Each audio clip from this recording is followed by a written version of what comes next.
नेपाल दर्पणमा साथी राधा ढुङ्गानासँगै अर्जुन पोखरेलको नमस्कार। नेपाल दर्पण उज्यालो रेडियो नेटवर्क काठमाडौँमा 90 मेगाहर्जसँगै देशभरि विभिन्न एफएम स्टेशनहरूबाट तथा मोबाइल एप्लिकेसन र अनलाइनबाट संसारभर एकसाथ प्रसारण भइरहेको छ। नेपाल दर्पण सुरु गरौं मुख्य खबरका शीर्षकहरूबाट। सर्वोच्च अदालतले प्रधानमन्त्री नियुक्त गर्नै नमिल्ने नायब महान्यायाधिवक्ताहरूको दावी, विश्वासको मत लिने ठाउँ राष्ट्रपति कार्यालय हो कि संसद हो भन्दै प्रधान न्यायाधीश र न्यायाधीशको प्रश्न। जातीय विभेदमा संलग्नलाई संरक्षण दिएको भन्दै प्रधानमन्त्री ओलीद्वारा शिक्षा मन्त्री श्रेष्ठलाई सचेत, कानून मिच्ने काम नगर्न निर्देशन। मन्त्रीज्यू आदेशमा आएर यस्तो काम नगर्नुहोस् है, त्यो ठिक गरेर भन्नुभएको छ है। विभिन्न कार्यक्रम गरी धान दिवस मनाइयो। आत्मनिर्भर हुने सरकारी नारा कागजमै सीमित। 11 महिनामै विदेशबाट 48 अर्ब रुपैयाँको धान चामल आयात। दक्षिण अफ्रिकाका पूर्व राष्ट्रपति ज्याकोब जुमालाई 15 महिनाको जेल सजाय, 5 दिनभित्र पुलिस चौकीमा उपस्थित हुन निर्देशन। र श्रीलङ्कासँगको पहिलो एक दिवसीयमा इङ्ल्यान्ड 186 रनको लक्ष्य पछ्याउँदै। युरोकप फुटबलमा आज इङ्ल्यान्ड र जर्मनी तथा युक्रेन र स्विडेन खेल्दै। उज्यालो रेडियो नेटवर्कबाट प्रसारण भइरहेको नेपाल दर्पणमा अब सुनौं पूरा खबर। प्रतिनिधि सभा विघटन सम्बन्धी परेका रिट निवेदनमाथि आज पनि विपक्षी अर्थात् सरकारको तर्फबाट बहस भएको छ। आज बहस गरेका नायब महान्यायाधिवक्ताहरूले सर्वोच्च अदालतले कुनै नेतालाई प्रधानमन्त्री नियुक्तिको घोषणा गर्नै नमिल्ने भएकोले यो विषयमा परेको रिट नै खारेजी गर्न माग गरेका छन्। नायब महान्यायाधिवक्ता विश्वराज कोइरालाले प्रधानमन्त्री नियुक्तिको विषय राजनीतिक भएकोले अदालतले कसैलाई प्रधानमन्त्रीको घोषणा गर्ने र फलानुलाई प्रधानमन्त्री बनाऊ भनेर आदेश दिनै नमिल्ने जिकिर गर्नुभयो। उहाँले यो विषय अदालत प्रवेश गर्नु नै अमिल्दो भएकोले रिट खारेजीको माग गर्नुभएको हो। राष्ट्रपति विद्यादेवी भण्डारीले गरेको निर्णय सही भएको नायब महान्यायाधिवक्ता कोइरालाको दाबी छ। यस्तै अर्का नायब महान्यायाधिवक्ता पदमप्रसाद पाण्ड्य र टेकबहादुर घिमिरेले नेपालले बहुदलीय व्यवस्था अंगीकार गरेकोले राजनीतिक दलहरूले दलीय व्यवस्था मान्दैनौ भन्न नमिल्ने दाबी गर्दै दलीय हुइप लाग्ने जिकिर गर्नुभयो। बहुदलीय व्यवस्थामा दलहरूको हुइप नै नलाग्ने हो भने दलीय प्रणाली नै जोखिममा पर्ने र अनुशासनहीनता मौलाउने नायब महान्यायाधिवक्ता पाण्ड्यको तर्क छ। बहसका क्रममा प्रधान न्यायाधीश चोलेन्द्र शमशेर जवराले नायब महान्यायाधिवक्ता पदमप्रसाद पाण्ड्यलाई विश्वासको मत संसदबाट पुष्टि हुने हो कि राष्ट्रपति कार्यालयबाट पुष्टि हुने हो भन्दै प्रश्न सोध्नु भएको छ। प्रधान न्यायाधीश राणाले कसले कति सांसदको मत पायो भनेर सभामुखले सदनमा घोषणा गर्नुपर्ने होइन र भनेर पनि सोध्नु भएको छ। यस्तै न्यायाधीश ईश्वर प्रसाद खतिवड़ाले अदालतका कारण अस्थिरता भएको आरोप सुन्नु परेको भन्दै अहिलेको घटनामा अदालतकै कारण अस्थिरता आएको हो त भनेर प्रश्न सोध्नु भएको थियो। उहाँले अनेकौं राजनीतिक निर्णयलाई पन्छ्याएर अदालतलाई मात्रै दोषी दिन मिल्छ त भनेर सोध्नु भएको थियो। यो बहस भोलि पनि चल्नेछ। यसैबीच सर्वोच्च अदालतले नेकपा माओवादी केन्द्र त्याग गरेर नेकपा एमाले प्रवेश गरेका 2 जना मेयरलाई काममा रोक नलगाउन अन्तरिम आदेश दिएको छ। नेकपा माओवादी केन्द्रबाट निर्वाचित भएर नेकपा एमाले प्रवेश गरेका रौतहटको मौलापुर नगरपालिकाकी मेयर रीना कुमारी शाह र कटहरिया नगरपालिकाका मेयर सियाराम कुशवाहालाई कामकाज गर्न दिन सर्वोच्च अदालतले अन्तरिम आदेश दिएको हो। न्यायाधीश कुमार चुडालको एकल इजलासले उनीहरूले राजीनामा नदिएको, अर्को दलको सदस्यता नलिएको तथा अर्को दल गठन गरेको यकिन अवस्था नदेखिएको भन्दै उनीहरूलाई मेयरका रूपमा काम गर्नबाट रोक नलगाउन आदेश दिएको हो। गएको वैशाख 23 गते माओवादी केन्द्रको केन्द्रीय समितिको बैठकको निर्णयको आधारमा निर्वाचन आयोगले असार 9 गते शाह र कुशवाहा लगायत 14 जना जनप्रतिनिधिलाई पदमुक्त भएको निर्णय गरेको थियो। नेपाली कांग्रेसका नेता विमलेन्द्र निधि, शशाङ्क कोइराला र प्रकाशमान सिंहले पार्टीको 14औं महाधिवेशनको सम्बन्धमा केन्द्रीय सदस्यहरूसँग छलफल गर्ने भएका छन्।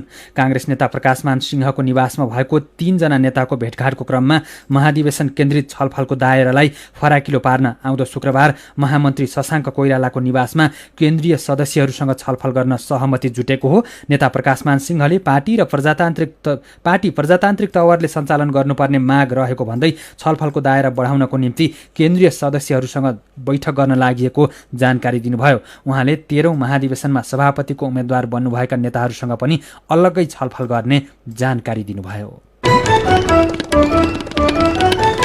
प्रधानमन्त्री केपी शर्मा ओलीले जातीय विभेद गरेको आरोपमा थुनामा रहेकी सरस्वती प्रधानलाई आफ्नो गाड़ीमा लिफ्ट दिने शिक्षा विज्ञान तथा प्रविधि मन्त्री कृष्ण गोपाल श्रेष्ठलाई सचेत गराउनु भएको छ।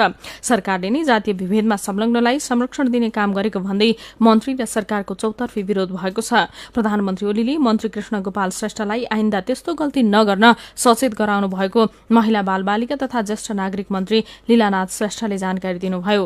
ओलीले आवेशमा काम नगर्न र आउँदा दिनमा यस्ता गल्ती नदोहोर्याउन पनि निर्देशन दिनुभएको मन्त्री श्रेष्ठले जानकारी दिनुभयो। गाडीमा चढाएर लगे यो दुर्भाग्य कुरो, यो राम्रो काम होइन। हिजो पनि सम्माननीय प्रधानमन्त्रीले मन्त्रीज्यूलाई ध्यान आकर्षण गर्नु भएको छ। मन्त्रीज्यू आवेशमा आएर यस्तो काम नगर्नुहोस् है, त्यो ठिक गरेन भन्नुभएको छ है। त्यसकारणले यो कुरा सम्माननीय प्रधानमन्त्री स्वयंले पनि ध्यान आकर्षण गरेका छ र हाम्रो पनि ध्यान गएको छ। गरेका गल्ती, हाम्रा क्याबिनेट मिनिस्टरले गरेका गल्तीलाई हामीले स्वीकार गर्नुपर्छ। एकातर्फ कानून बनाउने, एकातर्फ न्याउने, यसलाई अन्त गर्ने, अर्कोतर्फ हामीले व्यवहारमा देखाएनौँ भने त्यो ठिक हुँदैन। मन्त्रीज्यूलाई सम्माननीय प्रधानमन्त्रीज्यूले र हाम्रा मन्त्रीज्यूले पनि त्यसलाई महसुस गर्नुभएको छ। संचारकर्मी रूपा सुनारलाई दलित भएका कारण कोठा भाडामा नदिएको भन्दै प्रहरीले काठमाडौँ बबरमहलकी घरधनी सरस्वती प्रधानलाई पक्राउ गरेको थियो। 3 दिनपछि छुटेकी सरस्वतीलाई मन्त्री कृष्ण गोपाल श्रेष्ठले आफ्नै गाड़ीमा चढाएर घर पुर्याइदिएपछि चौतर्फी आलोचना भएको थियो। पछिल्लो 24 घण्टामा 2636 जनामा कोरोना संक्रमण पुष्टि भएको छ। 7259 जनाको पीसीआर परीक्षण गर्दा 1728 र 4489 जनाको एन्टिजेन परीक्षण गर्दा 908 जनामा कोरोना देखिएको हो। यस्तै पछिल्लो 24 घण्टामा 4348 जना कोरोना संक्रमित निको भएका छन्। अहिलेसम्म नेपालमा 5,92,535 जना संक्रमण मुक्त भइसकेका छन्। कोरोना संक्रमणबाट निको हुने दर 93% पुगेको छ। आज कोरोना संक्रमणबाट 20 जनाको ज्यान गएको छ। यो सँगै अहिलेसम्म संक्रमणका कारण ज्यान गुमाउनेको संख्या 9071 पुगेको छ। अहिले नेपालमा 35310 जना सक्रिय संक्रमित रहेका छन्। यातायात व्यवसायीहरूले देशभर नै सार्वजनिक गाड़ी खुलाउनु पर्ने माग राखेका छन्। नेपाल यातायात राष्ट्रिय व्यवसायी महासंघ, नेपाल यातायात मजदूर संघ, नेपाल यातायात स्वतन्त्र मजदूर संगठन र अखिल नेपाल यातायात मजदूर संघले संयुक्त विज्ञप्ति निकालेर 25 सीट माथिका गाड़ी मात्रै सञ्चालन गर्ने काठमाडौँ उपत्यकाका जिल्ला प्रशासन कार्यालयको निर्णय अव्यावहारिक भएको बताएका छन्। व्यवसायीले सरकारले आवश्यक निर्णय नगरे आउँदो 18 गतेदेखि सबै सार्वजनिक गाड़ी सड़कमा निकाल्ने चेतावनी पनि दिएका छन्। आफूहरूले दिएको सुझावलाई बेवास्ता गरी सरकारले एकलौटी निर्णय गरेको व्यवसायीहरूले आरोप लगाएका छन्। यस्तै व्यवसायीहरूले 2069 सालदेखि भाडामा समायोजन नभएको भन्दै भाडा दरलाई पनि वैज्ञानिक बनाउन सरकारसँग माग गरेका छन्। काठमाडौँमा जोर बिजोर प्रणालीमा सार्वजनिक बस गुड्न थालेको पहिलो दिन यात्रुको चाप खासै देखिएको छैन। सबै क्षेत्र पूर्ण रूपमा खोलि नसकेकोले सार्वजनिक बसमा यात्रुको चहल पहल खासै नदेखिएको हो। काठमाडौँ उपत्यकामा आजदेखि 25 सीट क्षमताभन्दा बढीका सार्वजनिक बस जोर बिजोर प्रणालीमा चल्न थालेका हुन्। बिहान 6 बजेदेखि बेलुकी 7 बजेसम्म मात्रै सार्वजनिक गाडी चलाउन पाइनेछ। सीधा कुरा प्रष्ट विचार, यो हो उज्यालो रेडियो नेटवर्क काठमाडौँमा 90 मेगाहर्ज। नेपाल दर्पणमा धान दिवसको प्रसङ्गसँगै खबरको सिलसिला बाँकी नै छ, सुन्दै गर्नुहोला। तपाईँ अहिले रेडियो, मोबाइल एप्लिकेशन र अनलाइनबाट प्रसारण भइरहेको उज्यालो रेडियो नेटवर्कको नेपाल दर्पण सुन्दै हुनुहुन्छ। यतिन्जेल हामीले सर्वोच्च अदालतले प्रधानमन्त्री नियुक्त गर्नै नमिल्ने नायब महान्यायाधिवक्ताहरूको दाबी, रौतहटको मौलापुर र कटहरिया नगरपालिकाका मेयरलाई काममा रोक नलगाउन सर्वोच्चको आदेश, जातीय विभेदमा संलग्नलाई संरक्षण दिएको भन्दै प्रधानमन्त्री ओलीद्वारा शिक्षा मन्त्री श्रेष्ठलाई सचेत लगायतका खबर प्रस्तुत गर्यौं। अब बाँकी खबर। खेतमा रोपाई गरी दही चिउरा खाएर आज असार 15 मनाइएको छ। असार महिनालाई मुठी रोपेर मुरी उमार्ने महिनाका रूपमा सयौं वर्षदेखि सदियौंदेखि लिँदै आएको छ। किसान वर्षभरका लागि छाक जुटाउने यो महिना खेतीपातीमा व्यस्त हुने गर्दछन्। व्यस्त हुने महिनाको मध्यमा अर्थात् 15 गते दही चिउरा खाएर धान दिवस मनाउने परम्परा नेपाली समाजमा चल्दै आएको छ। आजका दिन असारे भाकामा लोकदोहोरी गाउँदै छुपु छुपु हिलोमा धान रोपिन्छ। छुपु र छुपु हिलोमा धान रोपेर छाडौँला, बनाई कुलो लगाई पानी आएर गडौँला जस्ता लोकलयका गीत गाएर खेतमै रमाइलो पनि गर्ने गरिन्छ। आज राष्ट्रिय धान दिवस पनि मनाइएको छ। संघीय, प्रदेश र स्थानीय सरकारले विभिन्न कार्यक्रम गरेर यो दिवस मनाएका छन्। असार 15 गतेलाई विक्रमसम्म 2062 सालदेखि राष्ट्रिय धान दिवसका रूपमा मनाउन थालिएको हो। देशको मुख्य अन्नबाली धान खेतीमा प्रोत्साहन गर्न दिवस मनाउने गरे पनि देशलाई पुग्ने गरी उत्पादन नहुँदा धान चामलको आयात वर्षेनी बढ्दै गएको छ। यो आर्थिक वर्षको 11 महिनामा 48 अर्ब रुपियाँको धान चामल र कनिका विदेशबाट आयात भएको छ। नेपालले आयात गर्ने शीर्ष 10 सामग्रीको सूचीमा धान र चामल पर्न थालेको छ। नेपालले भारत, चीन, अमेरिका, फिलिपिन्स, थाइल्याण्ड लगायतका देशबाट चामल आयात गर्दै आएको छ। वर्षेनी धान चामलको आयात रोक्ने भने पनि सरकार सफल हुन सकेको छैन। कृषि मन्त्रालयका अनुसार 62 लाख मेट्रिक टन धान उत्पादन भयो भने नेपाल आत्मनिर्भर हुन्छ। धान उत्पादन बढाएर आत्मनिर्भर हुन सबै प्रयास भइरहेको मन्त्रालयले जनाएको छ। परम्परागत रूपमा गरिने धान खेतीमा पछिल्ला केही वर्ष यता यान्त्रिकरणको बढ्दो प्रयोग हुन थालेको छ। तर पनि किसानले आधुनिक तरिकाबाट गरिने धान खेतीबारे तालिम, उन्नत जातको बिउ र समयमै मल नपाउँदा उत्पादन बढ्न सकेको छैन। बर्दियाबाट उज्यालो सहकर्मी भावुक योगीको रिपोर्ट। धान उत्पादनमा वृद्धि, खाद्य सुरक्षा, आत्मनिर्भरता र समृद्धि। कोरोनाका कारण पहिले जस्तो रोपाई उत्सव नभए पनि देशका विभिन्न ठाउँमा खेतमा हिलो खेल्दै, नाचगान गर्दै, दही चिउरा खाएर धान दिवस मनाइएको छ। बर्दियामा पनि रोपाई गीत र थारू सांस्कृतिक गीतको भाकामा धान दिवस मनाइएको छ।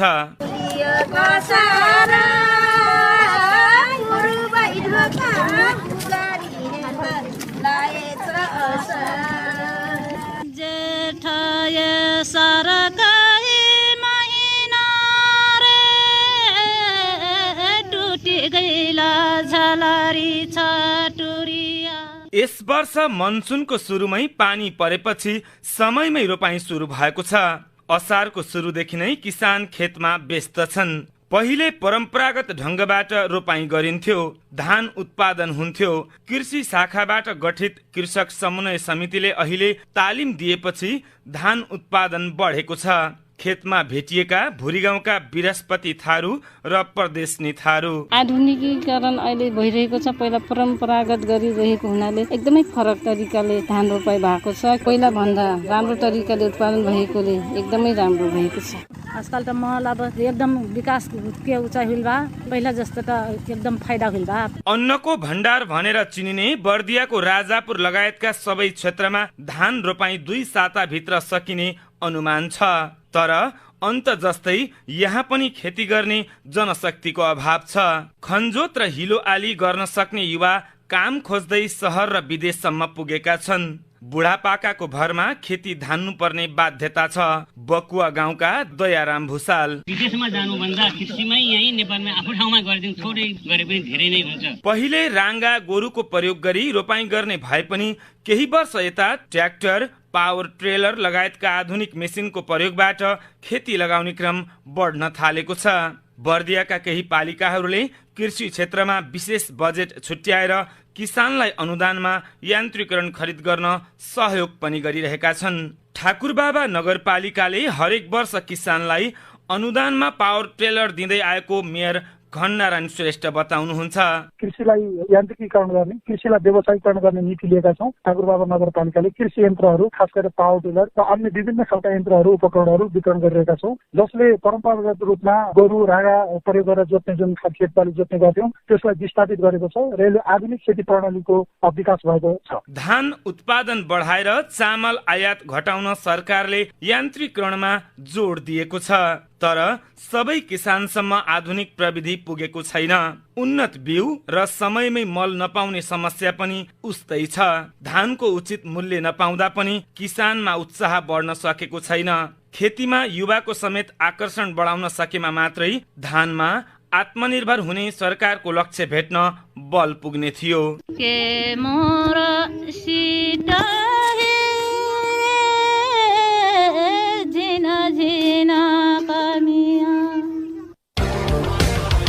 मेरो पनि भन्नु छ। आज आज असार 15 अर्थात् राष्ट्रिय धान दिवस। धान रोपाई गर्दाको तपाईको विगतको अनुभव र रोपाईको पछिल्लो समय फेरिदो शैलीबारे तपाईका विचार, टिप्पणी र प्रतिक्रियालाई आजको मेरो पनि भन्नु छमा समेटेका छौं। तिवारी यादवले लेख्नु भएको छ, किसानहरूका लागि आज विशेष दिन हो, तर धान उत्पादनमा उल्लेखीय सफलता हासिल गर्न नसक्दा वर्षेनी चामल आयातको दर बढ़िरहेको छ। अहिले असली किसानलाई रोपाई गर्न भ्याइ नभ्याइ छ, नक्कली किसानलाई फोटो खिचाउनमा भ्याइ नभ्याइ। कमल पौडेललाई पनि रोपाईको शैली फेरिएको जस्तो लाग्छ। उहाँ लेख्नुहुन्छ, केही वर्ष पहिले अर्म पर्ममा मिलिजुली रोपाई हुन्थ्यो, तर हिजो आज आधुनिक शैलीका साथै मेसिनको माध्यमबाट रोपाई हुन्छ। अबका केही वर्षमा त रोपाईको रौनक हराउँछ कि जस्तो लाग्छ।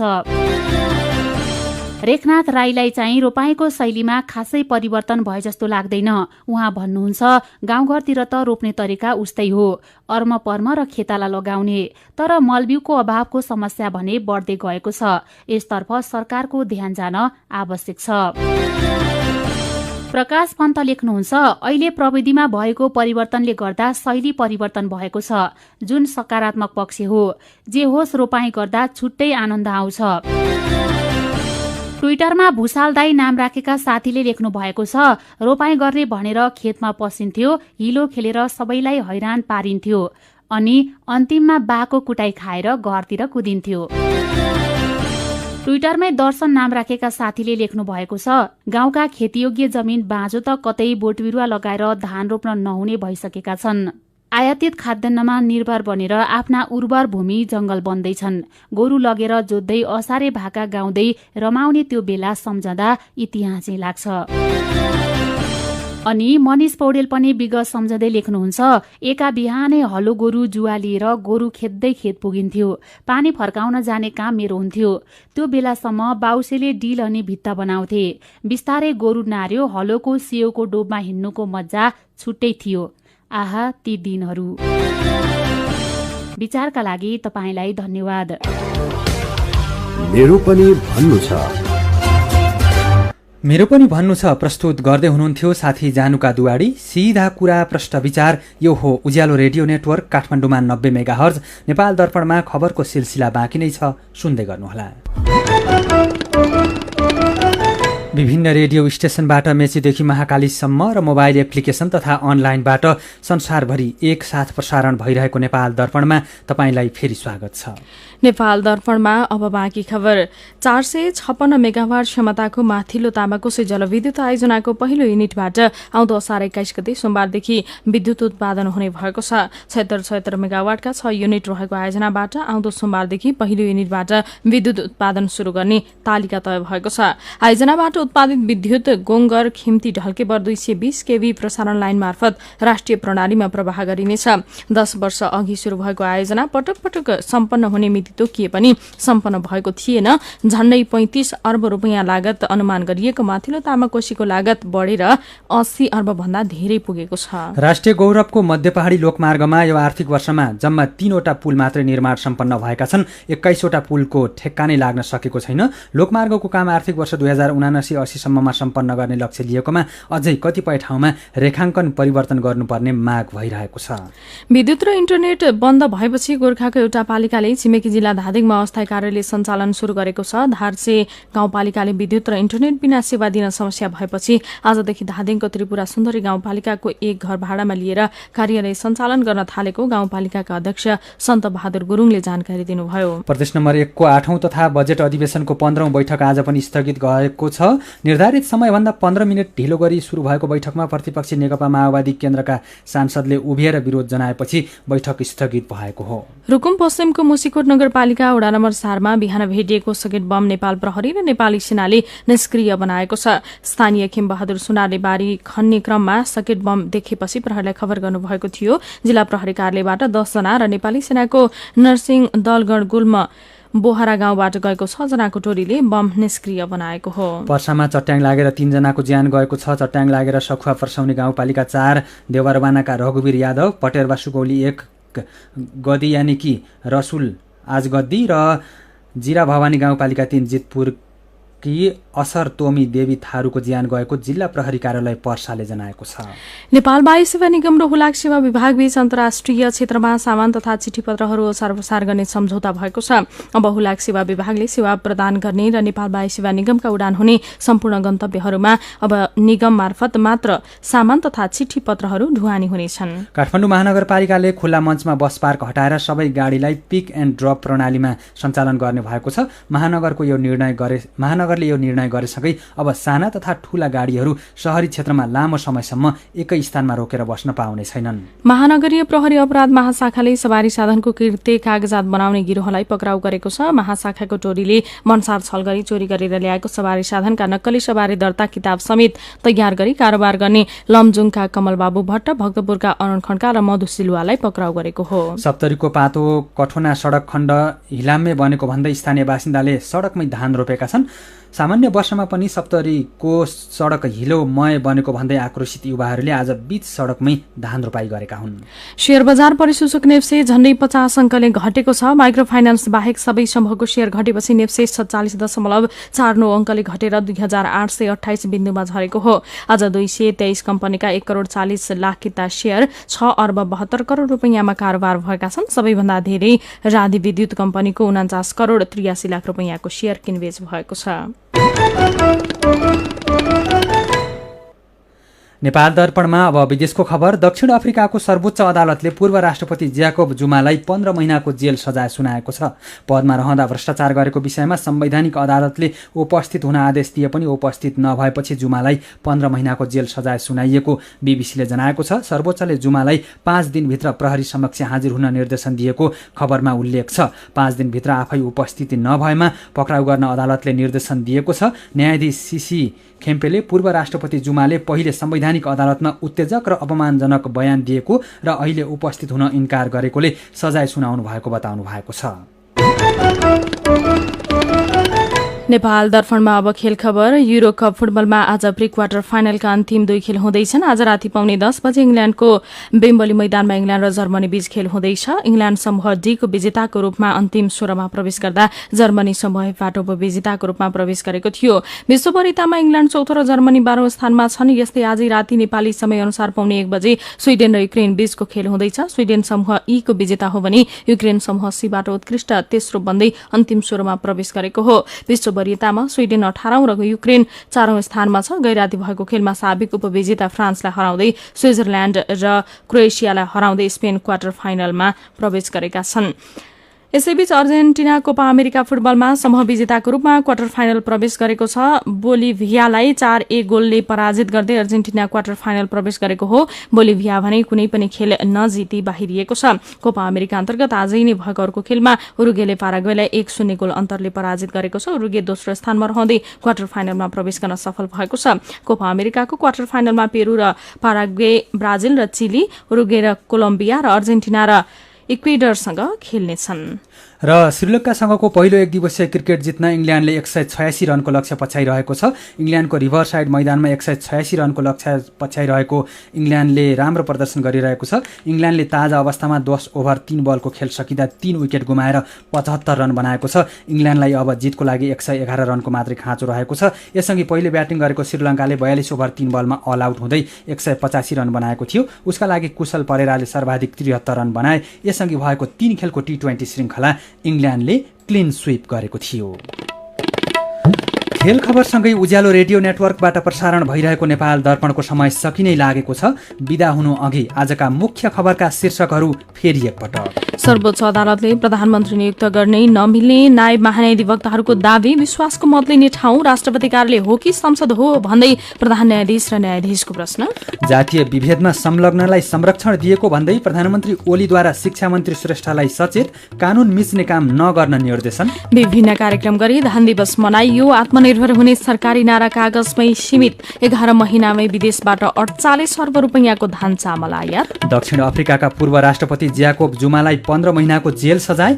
5 दिनभित्र पुलिस चौकीमा उपस्थित हुन निर्देशन। र श्रीलङ्कासँगको पहिलो एक दिवसीयमा इङ्ल्यान्ड 186 रनको लक्ष्य पछ्याउँदै युरोकप फुटबलमा आज इङ्ल्यान्ड र जर्मनी तथा युक्रेन र स्विडेन खेल्दै। आजको नेपाल दर्पण सकिएको छ। प्रविधिमा साथ दिने साथी सङ्घर्ष विष्टसँगै हामी राधा ढुङ्गाना र अर्जुन पोखरेल पनि बिदा हुन्छौँ। कोरोनाको जोखिम कायमै रहेकोले सुत्नु अघि पनि साबुन पानीले मिचिमिची 20 सेकेन्डसम्म हात धुन नबिर्सनुहोला। नमस्कार।